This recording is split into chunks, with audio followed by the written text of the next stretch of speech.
akan mempresentasikan tentang disiplin positif. Jadi hari ini saya akan membagikan tentang disiplin positif. Mungkin beberapa dari Bapak Ibu guru di sini sudah melakukannya, gitu ya. Dan setiap hari mungkin melakukannya juga. Tetapi yang mungkin belum paham ya bagaimana. Oh ternyata ini step-stepnya gini. Oh ternyata ini seperti ini, gitu ya. Mari kita sama-sama untuk bisa melihat bagaimana sih kita membuat budaya disiplin positif di sekolah. Nah, ini. Jadi apakah Anda, kita ya, setuju dengan pernyataan berikut? Hukuman dapat mendisiplinkan anak, kemudian hukuman dengan hal positif seperti membaca, membersihkan toilet, sekolah dapat meningkatkan disiplin anak, memberi penghargaan dapat meningkatkan motivasi belajar anak. Dari pertanyaan pemantik ini, kira-kira setuju nggak? Setuju. Setuju. Yang pertama dulu deh, hukuman dapat mendisiplinkan anak bisa. Gimana? Setuju ya? Setuju. Oke, setuju. Kemudian kalau yang kedua nih, pemberian hukuman seperti membaca, membersihkan toilet, gimana? Setuju nggak? Membersihkan toilet itu setuju. Setuju ya. Kemudian memberikan penghargaan meningkatkan motivasi belajar. Setuju. Ya, jadi ada penghargaan, motivasi gitu ya. Oke, kita lanjutkan. Nah, disiplin positif dan pelaksanaan. Nah, kira kalau di kurikulum guru penggerak itu dia menyebutnya sebagai kebajikan universal. Nah, kebetulan di sekolah kita punya nilai IPIL, di mana kita percayai sebagai nilai yang ada di sekolah kita. Ya. Nah, saya mengaitkan dengan hal tersebut. Gitu. Jadi teori motivasi perilaku manusia. Jadi ada 3 motivasi: eksternal, dan internal. Ya. Yang pertama, untuk menghindari ketidaknyamanan atau hukuman apa yang akan terjadi apabila saya tidak melakukannya. Jadi anak melakukannya karena apa ya yang bakal terjadi ketika saya tidak melakukannya. Ya. Itu motivasi eksternal, di mana anak memahami bahwa wah, ada hal yang bakal saya hadapi nih kalau tidak melakukan itu, gitu ya. Kemudian untuk mendapatkan imbalan, ya. Jadi orang itu melakukan sesuatu, siswa melakukan sesuatu supaya saya mendapatkan sesuatu. Ya, itu juga motivasi eksternal, gitu. Nah, kalau motivasi internal itu adalah saya akan menjadi orang yang seperti apa, yang saya percaya seperti apa. Gitu. Misalkan anak terlambat, ya. Terlambat itu akan mendapatkan hukuman. Apakah anak berpikir bahwa wah kalau aku terlambat ini dihukum nih, gitu ya? Atau anak sudah bisa berpikir bahwa wah kalau aku terlambat nanti ada nilai I will yang aku lakukan, jadi tanggung jawab, misalkan seperti itu. Jadi ada motivasi internal, ada motivasi eksternal. Nah, menurut Ki Hajar Dewantara, merdeka itu adalah tidak hanya terlepas dari perintah, akan tetapi juga cakap membuat perintah diri sendiri, gitu ya. Ini dari bukunya Ki Hajar Dewantara, Pemikiran, Konsepsi, Teladan, Sikap Merdeka, di halaman 469. Jadi merdeka itu bukan hanya terlepas dari segala perintah, tetapi juga bisa memerintah diri sendiri. Ada kesadaran dari dalam. Nah, ini peraturan dan keyakinan kelas. Peraturan itu selalu kembalikan buku ke tempatnya, gitu ya. Tetapi ada keyakinan kelasnya, yang dilanggar yaitu tanggung jawab. Kemudian dilarang mengganggu orang lain di dalam kelas. Itu berarti ada keyakinan yang dilanggar juga, yaitu menghormati orang lain. Kemudian hadir sekolah 15 menit sebelum pembelajaran dimulai. Ini dimana kita bicara tentang menghormati orang lain, berkomitmen komitmen, gitu ya. Dilarang melakukan kekerasan. Ini menghormati orang lain dan juga keselamatan. Nah, ada dua, ada peraturan. Nah, ternyata peraturan ini sebenarnya awalnya adalah dari keyakinan yang kita yakini kalau itu dilanggar itu bukan kita, gitu. Bukan nilai yang kita punya.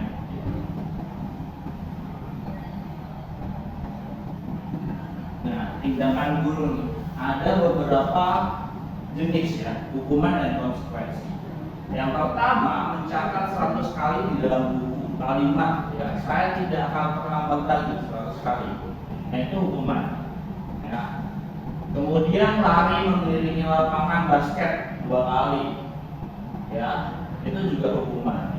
Murid diminta untuk push up 15 kali karena tidak menggunakan masker ke sekolah. Itu hukuman. Konsekuensi adalah menggantikan kertas tugas temannya yang telah dicoret-coret, membersihkan tumpahan air di meja tulis karena tersenggol pada saat belajar. Itu konsekuensi. Murid disuruh untuk mengenakan sepatu seharian di sekolah karena tidak mengenakan sepatu hitam. Tidak menggunakan sepatu seharian ya maksudnya. Murid disuruh untuk tidak menggunakan sepatu karena tidak menggunakan sepatu hitam. Ini hukuman. Jadi ada dua jenis, yaitu ini hukuman atau konsekuensi. Gitu ya. Konsekuensi berarti kita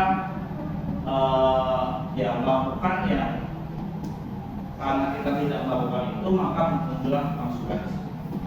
Gitu.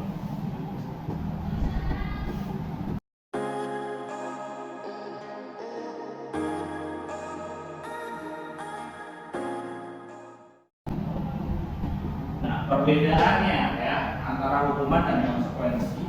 Hukuman adalah sesuatu yang menyakitkan harus terjadi. Jadi kita ada persepsi bahwa ya karena kamu tidak melakukan itu maka kamu harus disakitin gitu ya. Kamu harus dibuat tidak nyaman. Kemudian konsekuensi adalah sesuatu yang harusnya terjadi. Ya memang kalau itu kamu lakukan maka ada konsekuensinya. Membuat anak sakit secara fisik maupun hati itu juga hukuman. Jadi setelah dia dihukum dia akan tidak akan melakukan lagi. Nah, kemudian konsekuensi adalah membuat anak merasa tidak nyaman dalam jangka waktu pendek. Jadi hanya waktu itu saja. Kayak misalkan kertasnya dicoret-coret, kemudian dia harus mengganti kertas. Anak membenci kedisiplinan, jadi hukuman itu. Tapi kalau konsekuensi, anak menghargai disiplin. Kalau hukuman adalah bentuknya paksaan. Kalau konsekuensi itu stimulus tanggapan. Ya. Jadi ada perbedaan antara hukum dan konsekuensi.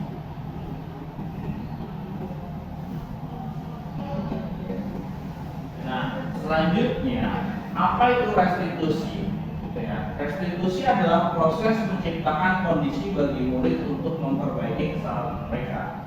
Dulu saya memahami restitusi itu dalam kosakata hukum ya, tapi sekarang restitusi digunakan juga bisa digunakan ya di pendidikan, sehingga mereka bisa kembali pada kelompok mereka dengan karakter yang lebih kuat.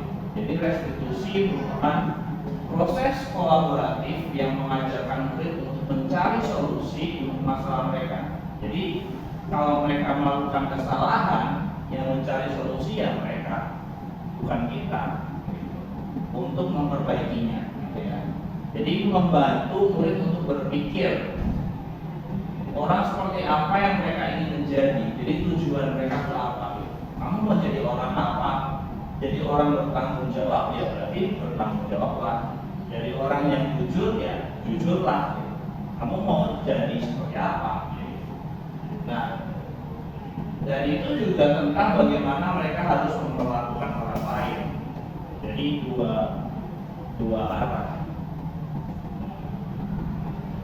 Nah, restitusi itu cirinya ada 9. Yang pertama, bukan untuk menebus kesalahan, tetapi untuk belajar dari kesalahan. Contoh misalkan anak terlambat sekolah gitu ya, datang ke sekolah terlambat. Hukuman akan memberikan dia ya hukuman aja restitusi akan bagaimana kita bisa membuat anak itu belajar dari kesalahannya. Gimana kalau terlambat terus, gimana itu ada solusi enggak supaya anak tidak terlambat, masalahnya apa gitu. Kemudian memperbaiki hubungan. Restitusi itu tidak seperti hukum. Kalau dihukum orang akan cenderung benci ya. Ini kita bicaranya di sekolah ya. Tapi kalau konsep hukum di luar berbeda. Kalau dihukum di sekolah pasti benci. Wah, aku gak suka sama guru BK-nya. Kalau ketemu pasti dihukum terus gitu. Masalahnya tentang aku bermasalah gitu. Padahal harusnya adalah kita memperbaiki hubungan justru dengan kesalahan mereka. Dan restitusi itu tawaran bukan paksaan. Biasanya kita akan menawarkan gimana solusinya, menurutmu gimana harusnya. Restitusi itu menuntut untuk melihat ke dalam diri, bukan orang lain. Jadi kita menggalinya adalah dari anak itu sendiri. Kalau menurutmu gimana, benar atau tidak. Nah, restitusi adalah cara yang paling baik ya. Ini dari versi ini ya, restitusi diri adalah cara yang paling baik. Kemudian fokus pada karakter, bukan tindakan. Karakter yang dilanggar apa? Karena kadang anak itu melakukan sesuatu mungkin ada alasannya. Jadi bukan karena dia mau seperti itu, tetapi ada alasannya. Kemudian mengembalikan murid yang berbuat salah pada kelompoknya. Ketika anak merasa bahwa berbuat salah, misalkan telat gitu ya, mungkin akan menimbulkan bahwa kamu ini telat terus gitu ya. Itu akan membentuk murid jadi kayak gak diterima di kelompoknya gitu. Nah, kamu kan telat kan gitu. Kamu kan gak pernah ngerjain PR gitu. Jadi tidak diterima dalam kelompoknya. Sedangkan restitusi ini adalah menawarkan solusi di mana dia ya udah, kalau kamu selalu terlambat ya bagaimana supaya tidak terlambat. Jadi ketika kembali ke kelompoknya dia nggak labeli.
Ketika kita melaksanakan ini ada 3 ya, tadi hukuman, konsekuensi, sama restitusi. Kalau hukuman itu kita akan menggagalkan identitasnya. Kita biasanya akan merusak si anak bahwasanya ya dihukum gitu. Lari lapangan, kemudian anak lain lihat, wah dia lagi dihukum tuh, lari gitu. Kenapa tuh dia kok lari? Ya karena dia telat. Jadi kita akan menghancurkan identitas anak tersebut. Gitu. Kemudian kalau konsekuensi itu sesuatu yang harusnya terjadi. Kalau misalkan terlambat, ya udah kamu nggak ikut pelajaran pertama, kamu nggak dapat hakmu. Gitu. Nah itu konsekuensi, memang harus terjadi. Sedangkan restitusi itu adalah pilihan. Pilihan untuk apa? Berubah. Kalau kamu melakukan ini, berarti kamu melanggar karaktermu ini. Nah kalau kamu melanggar karakter ini, berarti kamu tidak bisa menjadi anak yang seperti itu. Contoh, terlambat.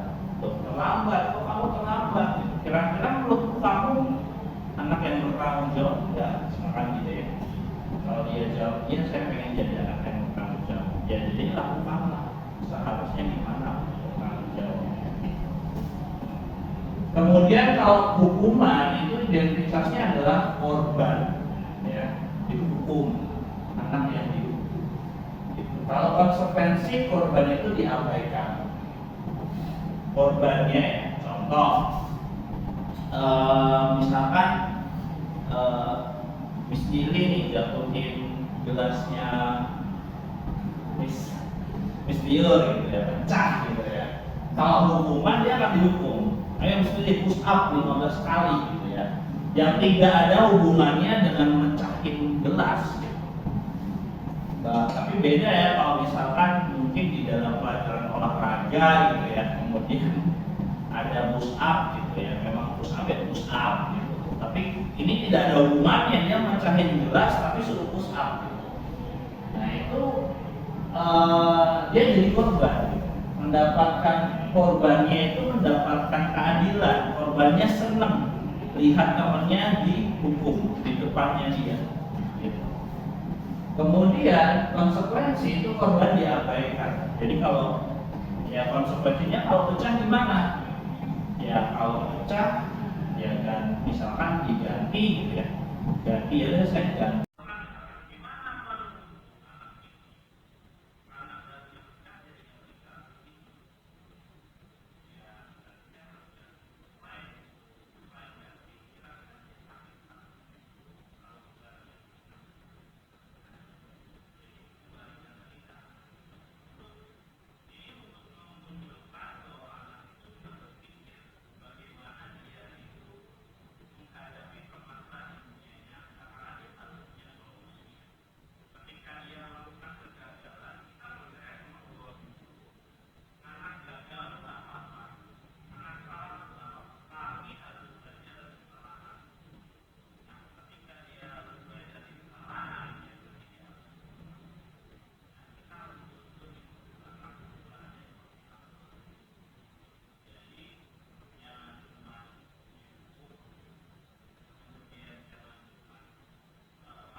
Oke, Sheryl, kemarin kenapa kok kamu kayaknya ada masalah di pelajaran Mr. Kenapa? Coba jelasin, kenapa sih?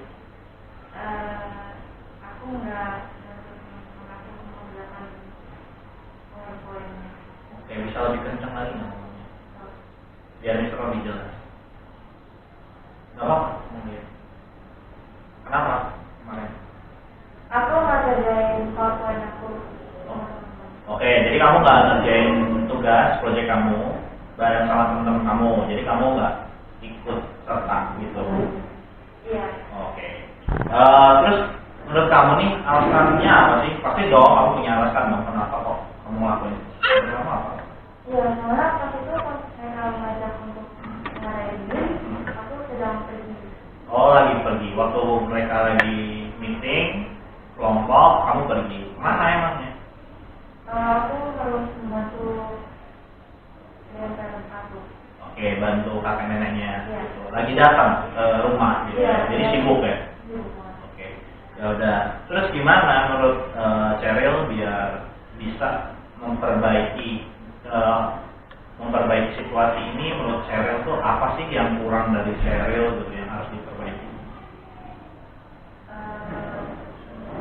Kalau bisa time managementnya bisa lebih bagus. Oke, time managementnya harus lebih bagus. Terus Ya, terus kalau misalnya dibilang aku dengan pun tidur, kami akan tidur untuk melakukan hasil yang lebih bagus. oke, jadi menurutmu ada dua hal nih. Yang pertama time managementnya harus diperbaiki. Ya. Yang kedua, boleh nggak kalau kamu mau bikin lagi gitu ya? Ya. Mau bikin lagi sama teman-temanmu gitu. Jadi kamu involve di tim gitu ya? Ya.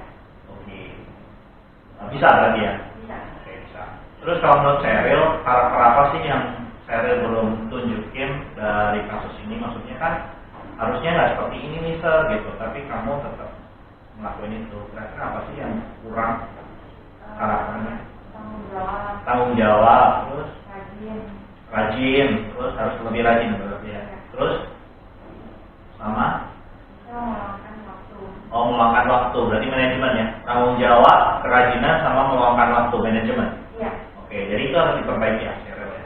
Jadi solusinya adalah ya, Mr. akan kasih, kamu akan bikin lagi. Jadi spare waktu, kasih waktu untuk bisa bikin lagi sama teman-temannya supaya nilainya grupnya juga bagus, Sheryl juga dapat nilai bagus. Gitu. Yang kedua harus diperbaiki juga, yaitu apa? Harus lebih apa untuk nextnya? Rajin. Lebih rajin sama bertanggung jawab.